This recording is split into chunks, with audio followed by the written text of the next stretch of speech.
শ্রী রামকৃষ্ণ ভক্তমালিকা বলরাম বসু পর্ব ৫।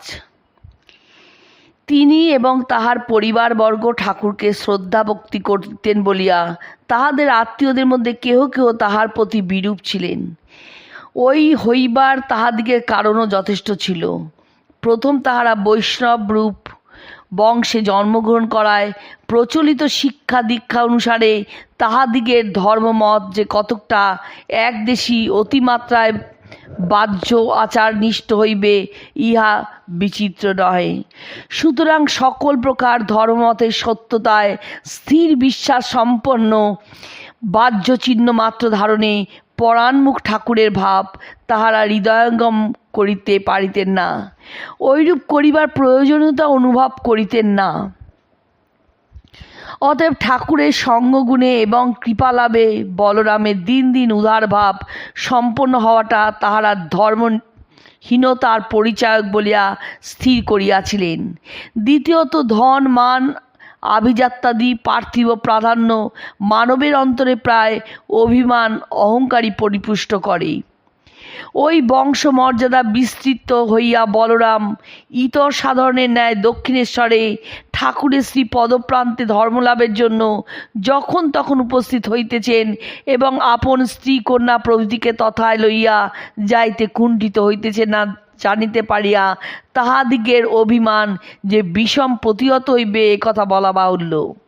অতএব ওই কার্য হইতে তাহাকে প্রতিনিবৃত্ত করিতে তাহাদিগের বিষম আগ্রহ এক্ষণে উপস্থিত হইয়াছিল।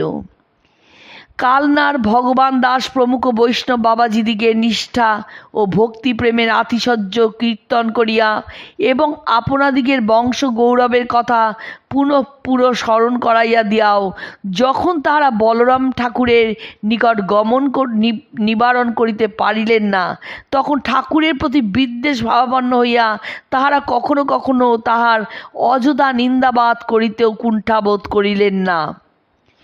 উহাতে কোনো ফলোদয় হইল না দেখিয়া তাহারা অবশেষে ঠাকুরের ও বলরামের সম্বন্ধে নানা কথার বিকৃত আলোচনা তাহার ক্ষুল্লতাৎ ভাতৃদ্বয় নিমাইচরণ ও হরিবল্লভ বসুর কর্ণে উত্থাপিত করিতে লাগিলেন। সুতরাং পাছে হরিবল্লভবাবু তাহার উক্ত বাটি খালি করিয়া দিতে বলেন, অথবা নিমাইবাবু বিষয় সম্পত্তি তত্ত্বাবধান করিবার জন্য তাহাকে কোঠারে আহ্বানপূর্বক ঠাকুরের পূর্ণ সঙ্গে বঞ্চিত করেন, এই ভয়ে তাহার অন্তর এখন সময়ে সময়ে বিশেষ ব্যাকুল হইত। আত্মীয়বর্গের গুপ্ত প্রেরণায় তাহার উভয় ভ্রাতাই তাহার প্রতি অসন্তুষ্ট হইয়াছেন এইরূপ ইঙ্গিত করিয়া পত্র পাঠাইলেন এবং হরিবল্লভবাবু তাহার সহিত পরামর্শে বিশেষ প্রয়োজনীয় কোনো বিষয় স্থির করিবার অভিপ্রায় শীঘ্রই কলিকাতায় আসিয়া তাহার সহিত একত্রে কয়েকদিন অবস্থান করিবেন এই সংবাদও অবিলম্বে তাহার নিকট উপস্থিত হইল।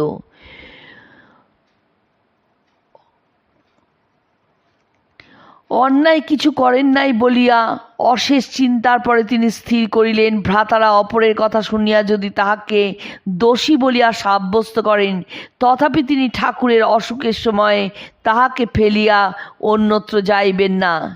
ইতিমধ্যে হরিবল্লভবাবু 1885 খ্রিস্টাব্দের শেষে কলিকাতায় উপস্থিত হইলেন। তাহার সহিত অবস্থানকালে ভ্রাতাকে যাহাতে কোনরূপ কষ্ট বা অসুবিধা ভোগ করিতে না হয় এইরূপে সকল বিষয়ের সুবন্দোবস্ত করিয়া বলরাম নিজ সংকল্প দৃঢ় রাখিয়া নিশ্চিন্ত মনে অবস্থান করিতে এবং ঠাকুরের নিকটে প্রতিদিন যেভাবে যাতায়াত করিতেন প্রকাশ্যভাবে তদ্রূপ করিতে লাগিলেন। হরিবল্লভবাবু যেদিন কলিকাতায় আসিলেন সেদিন বলরাম নিকটে উপস্থিত হইতেই ঠাকুর তাহার মুখ দেখিয়া বুঝিয়া লইলেন তাহার অন্তরে কি একটা সংগ্রাম চলিয়া আছে। অতঃপর হরিবল্লভের আগমন বার্তা শুনিয়া কহিলেন, সে লোক কেমন, তাহাকে একদিন এখানে আনতে পারো? বলরাম জানাইলেন যে হরিবল্লভবাবু লোক খুব ভালো হইলেও একটু কান পাতলা। অপরের কথাতেই বলরামের সম্বন্ধে কি একটা ঠাওরাইয়াছেন, অতএব তাহার কথায় হয়তো আসিবেন না। অগত্যা ঠাকুর গিরিশচন্দ্রের সাহায্য লইলেন। হরিবল্লভবাবু গিরিশের বাল্যবন্ধু, পরদিন অপরাহ্নে শ্রীযুক্ত গিরিশের সঙ্গে হরিবল্লভ শ্রীরামকৃষ্ণ সমীপে সমাগত হইলে ঠাকুর তাকে অতি নিকট আত্মীয়ের ন্যায় গ্রহণপূর্বক সাদরে সুমিষ্টভাবে আপ্যায়িত করিলেন। সেই দিন ঈশ্বরীয় কথা প্রসঙ্গের পর সুমিষ্ট ভগবৎ সঙ্গীত শ্রবণে ঠাকুরের সমাধি হইল। উপস্থিত 2-3 জন যুবকের ভাবান্তর হইল, এমনকি বিরুদ্ধ ধারণা লইয়া আসিয়া থাকিলেও সেই মর্মস্পর্শী বাণী শ্রবণে এবং সেই দিব্য ভাবোজ্জ্বল মূর্তি দর্শনে বিহ্বল হৃদয়ে শ্রীযুক্ত হরিবল্লভের নয়নদ্বয়ে অশ্রু বিগলিত হইতে থাকিল। বস্তুত বিদায়কাল উত্তীর্ণ দেখিয়া সমস্ত সন্দেহাদি হইতে নির্মুক্ত হরিবল্লভ সন্ধ্যার পরেও কিছুকাল সানন্দে ঠাকুরের স্থানে কাটাইয়া অবশেষে যেন অনিচ্ছাক্রমেই বিদায় লইলেন। বলা বাহুল্য যে গুণগ্রাহী হরিবল্লভবাবু অতঃপর ঠাকুরের অনুরাগী ভক্তে পরিণত হইয়াছিলেন। এমনকি ঠাকুরের বারণ সত্ত্বেও তিনি কুলমর্যাদা ও পদগৌরব ভুলিয়া গিয়া বলপূর্বক তাহার পদধূলি গ্রহণ করিলেন। এইরূপে বলরামের এক সমূহ বিপদ কাটিয়া গেল।